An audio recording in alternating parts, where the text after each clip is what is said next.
कि हम असदुद्दीन ओवैसी के हाथ और पैर काटकर हैदराबाद भिजा देंगे।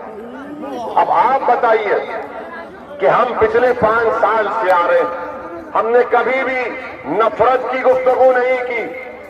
आज भी हम आपसे कह रहे हैं कि वोट दो, और हम बदले की बात नहीं कर रहे। हम आवाम को जो धोखा हुआ, जो फरेब आवाम से हुआ कि जिसको आपने 35 साल कामयाब किया, वो आपके उम्मीदों पर नहीं उतरा, उसने आपके पीठ पर खंजर घोंपा।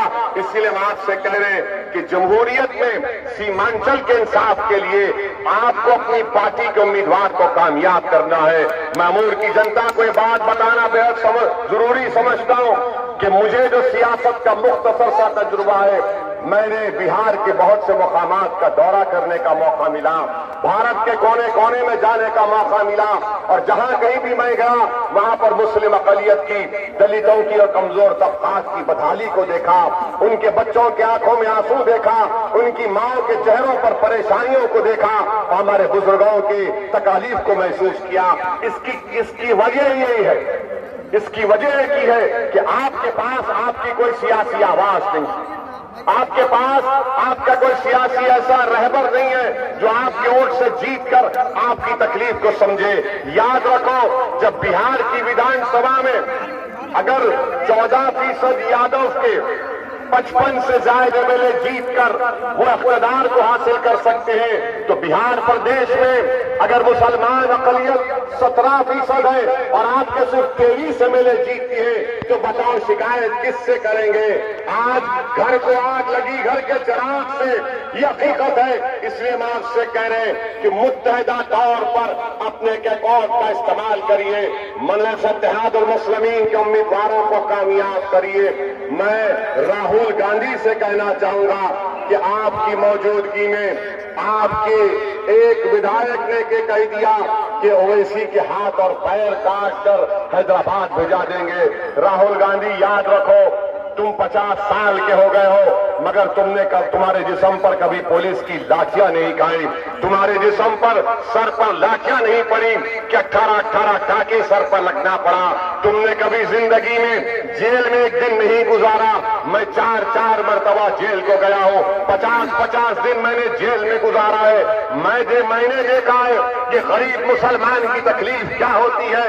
मैं जानता हूं कि न मुस्लिम नौजवानों के दिलों में क्या चल रहा है। मैं जानता हूं कि सीमांचल के जमीन पर बसने वाले, चाहे किसी मजहब का हो, उसके दिल में क्या तकलीफ है। बताओ राहुल गांधी, तुम्हारी मौजूदगी में अगर कोई कहता है कि हाथ और पैर काटकर हैदराबाद भिजा दिया जाएगा, तो सुनो राहुल गांधी, मैं अमूर से तुमको ये पैगाम दे रहा हूं, तुम हाथ और पैर क्यों काटते? तुम मेरी जान ले लो। मैं सीमांचल की सरजमीन पर, मैंने सीमांचल की सरजमीन पर अपना पसीना टपकाया है। अगर आप चाहते हैं तो मैं अपना खून भी गिराने तैयार हूं। पसीना तो हमने अपना गिरा दिया यहां पर। हम हर रोज दुआ करते, अल्लाह जानता है कि अल्लाह सीमांचल की सरजमीन पर इन गरीबों के लिए एक रहबर को पैदा कर दे जो असदुद्दीन ओवैसी से बेहतर हो, जो मजलिस इत्तेहादुल मुस्लिमीन के रूप में बिहार में इनकलाब पैदा करे। हमारी तो ख्वाहिश ये है। और राहुल गांधी अगर ये समझते हैं कि हम डरते हैं मौत से, नहीं राहुल गांधी, मौत सबको आनी है, कोई बचने वाला नहीं है, कोई बचने वाला नहीं है। हाँ, अगर मेरी जिंदगी की मुझे शहादत मिल जाती है तो अल्लाह का इससे बड़ा इनाम मुझे नहीं मिल सकता। मैं तैयार हूं अपनी जिंदगी के इस मकासद के अपनी जान को कुर्बान करने के लिए। अगर जिंदा रखा अल्लाह मुझे तो गाजियों की तरह जिंदगी गुजारूंगा, और तुम्हारे जैसे इन लोगों डराने वालों से हम डरने वाले नहीं हैं। मस्तान साहब, आप नहीं जानते मुझे, मैं कोई शीश महल से अपने यहां तक नहीं पहुंचा हूं। मैं किसी कालीन पर कदम रखकर यहां पर नहीं पहुंचा हूं। अगर कांग्रेस के लीडर राहुल गांधी ये समझते हैं कि असदुद्दीन ओवैसी को जान से मारने की धमकी देने से असदुद्दीन ओवैसी के हौसले कम हो जाएंगे, राहुल गांधी, आप हमारी तारीख को नहीं जानते। हमारी तारीख अगर आप मुताला करेंगे तो आपको मालूम होगा कि हम जिसके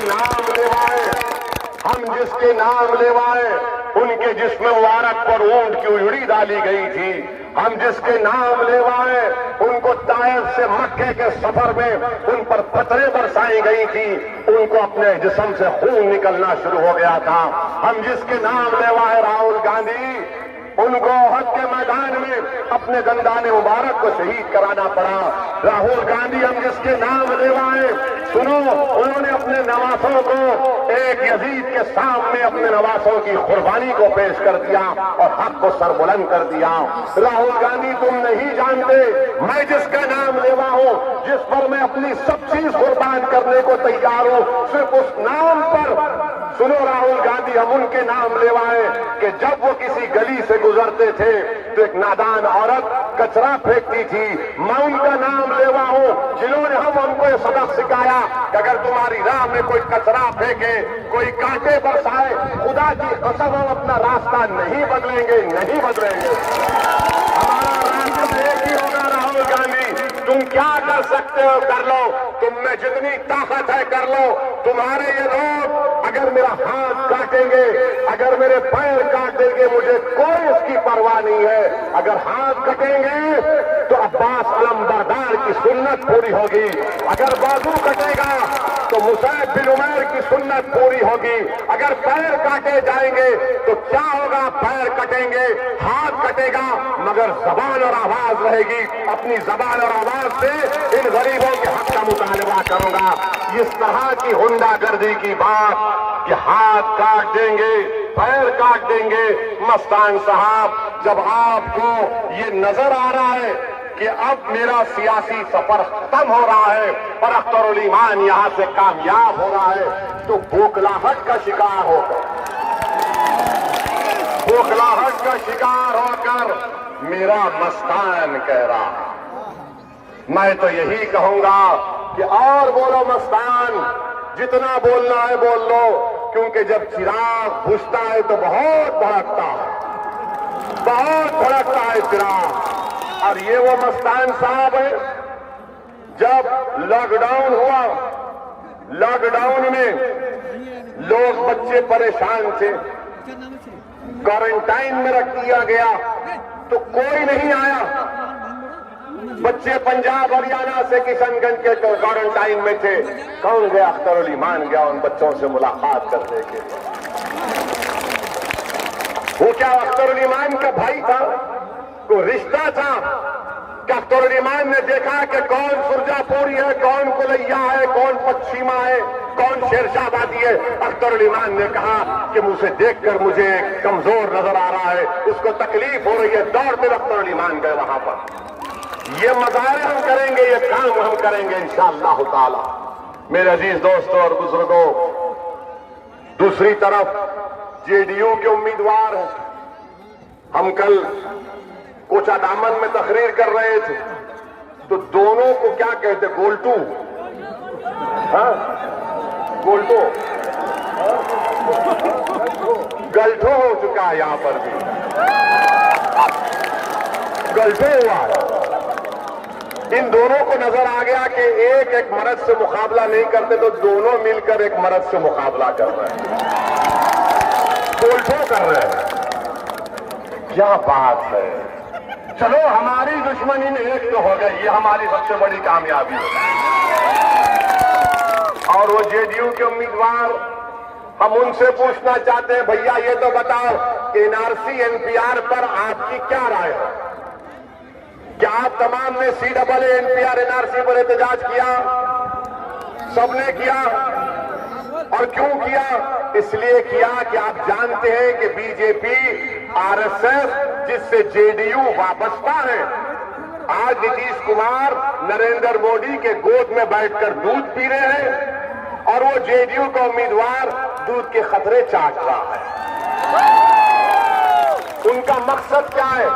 जब सीमांचल की सरजमीन पर बसने वालों को घुसपैठी कहा जा रहा था बीजेपी की तरफ से, मोदी की पार्टी की तरफ से, सीमांचल की सरजमीन पर बसने वालों को बांग्लादेशी कहा जा रहा था, तो क्या राजद ने, क्या कांग्रेस ने, क्या जेडीयू ने, किसी किसी ने कहा, किसने कहा कि सीमांचल की सरजमीन पर बसने वाले गयूर और बाशऊर और हिंदुस्तान की जनता रहती है, इनका ना बांग्लादेश से कोई ताल्लुक है?